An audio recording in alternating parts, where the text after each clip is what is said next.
Hello, everybody, and welcome to the May 17th, 2018 edition of the Ephrom Josine Show. I am your host, Ephrom Josine. So recently, Donald Trump's White House has been talking about getting rid of a lot of the leakers inside because, as we all know, the president has been having to deal with a lot of leaks of information.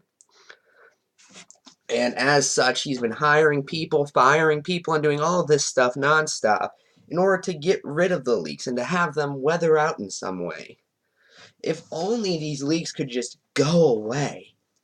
Mind you, this is the same president who constantly used WikiLeaks as a point against his opponent, Hillary Clinton, during the 2016 campaign, and even said that he loved WikiLeaks and cited them during presidential debates, but I guess the president just had a change of heart.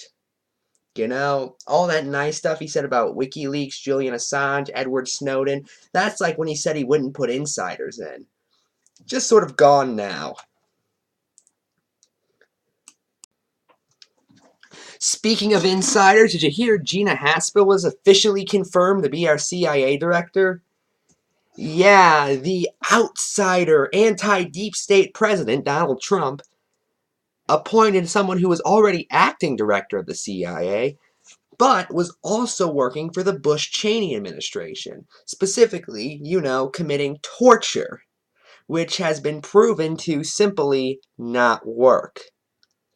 It's proven to be a horrendously ineffective means of getting communication, and typically leads to, assuming we get any in the first place, horribly inaccurate information that can lead to catastrophic results. For instance, the 9/11 was done by Iraq report was gotten through torture. We have also not given a trial to many of the people at torture's most infamous place, Guantanamo Bay. Even though they're apparently all really bad people, so it should be very easy to convict them. And I'm not denying there are people in Guantanamo Bay who are bad people. There certainly are. However, shouldn't we give them a trial if that's the case? I mean, we gave the Nazis a trial.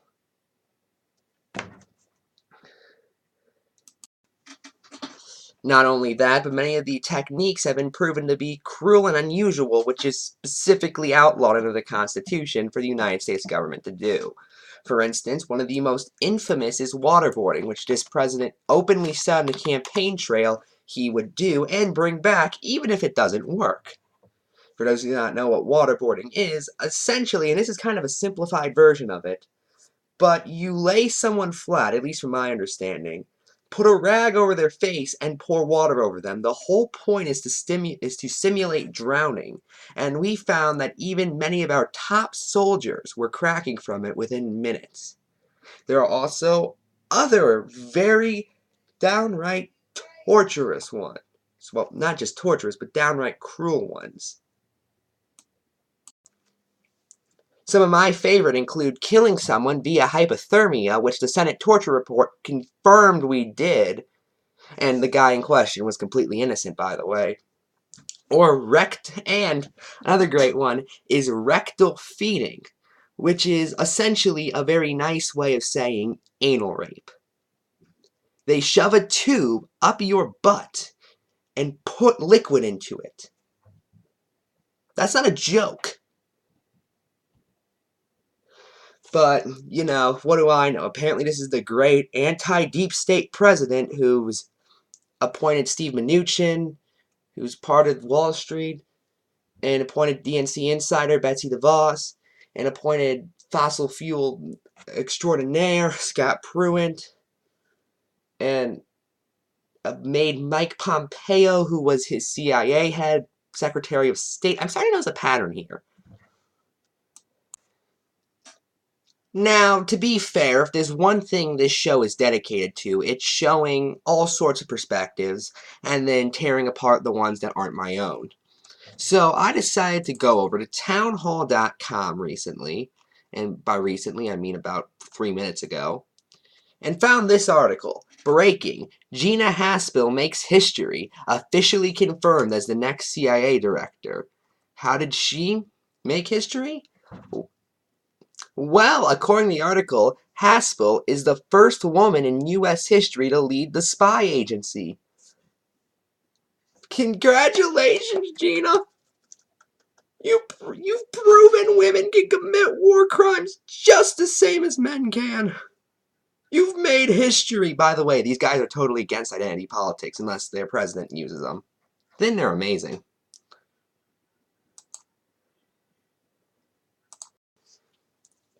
Okay, to be fair to Haspel, she did say in her Senate confirmation hearing she would not restart any of the Bush administration torture programs. I will give her that. However, given this administration's history with honesty, I don't entirely buy that right now. But you know what? I'll be fair.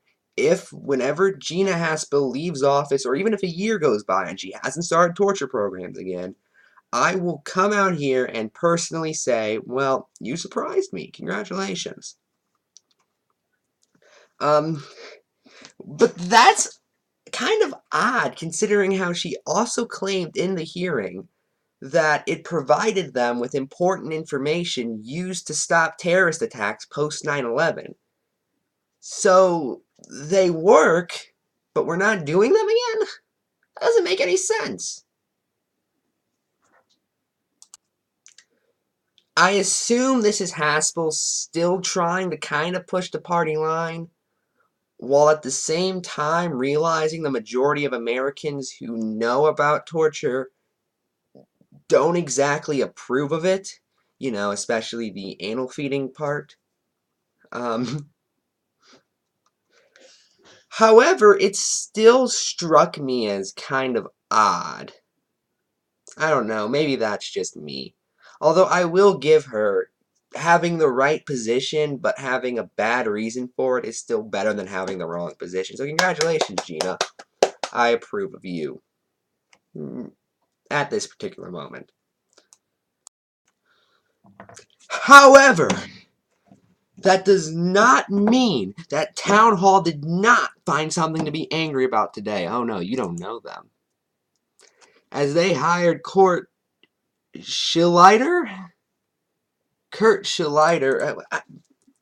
whatever his name is, I don't know who he is, to write the article, "Why do liberals think we are morally obligated to die to make them happy?"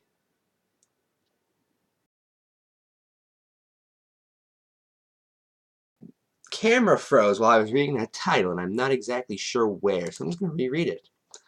Why do liberals think we are morally obligated to die to make them happy? If the camera froze that time again, I was going to get annoyed. By the way, that's one of like 18 instances of camera freezing I've had to deal with every time I record a video. That's a little behind the Ephrom scenes there for you.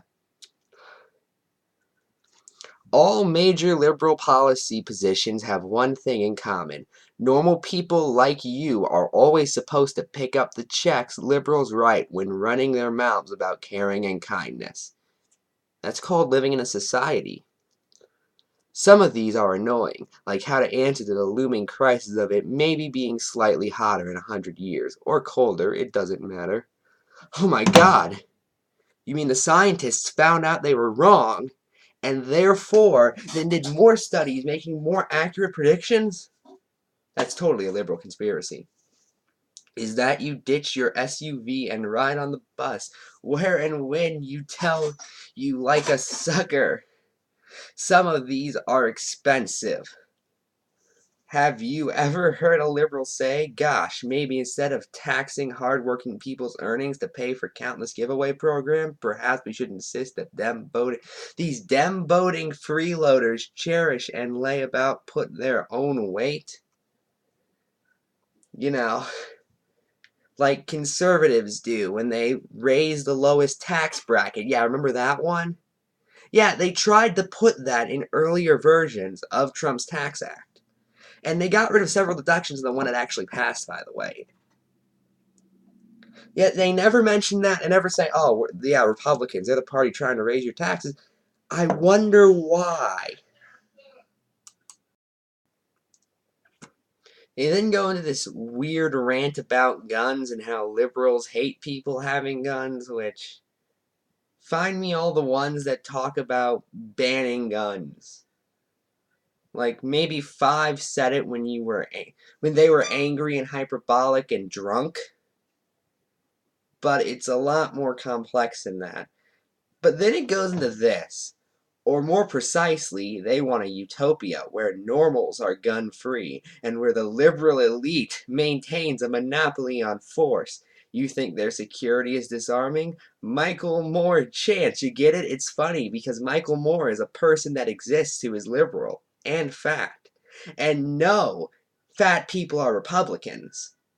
You know, ignore the fact that Newt Gingrich was the Speaker of the House. Even when he was Speaker of the House, was what, I think 874 pounds? Ignore the fact. These are the people that made Rush Limbaugh and Chris Christie a thing. I know I'm nitpicking, but it just annoys me. When these people, it just comes out of nowhere. And they put it in the wording, too, to show how little integrity they actually have. And they probably just sit there going, I'm being witty, I'm being clever. No, you're being annoying and idiotic and ungodly showing your own political bias. Although this is townhall.com, so what do I expect? The rest of the article is just your typical pro-gun article. I actually do agree with quite a few points in it, though. Anyway, that's the show tonight. You can follow me on Twitter over at Ephrom Josine1. You can read my writings at ephromjosine.blogspot.com. And that's it. I'm Ephrom, if you cannot tell, and good night.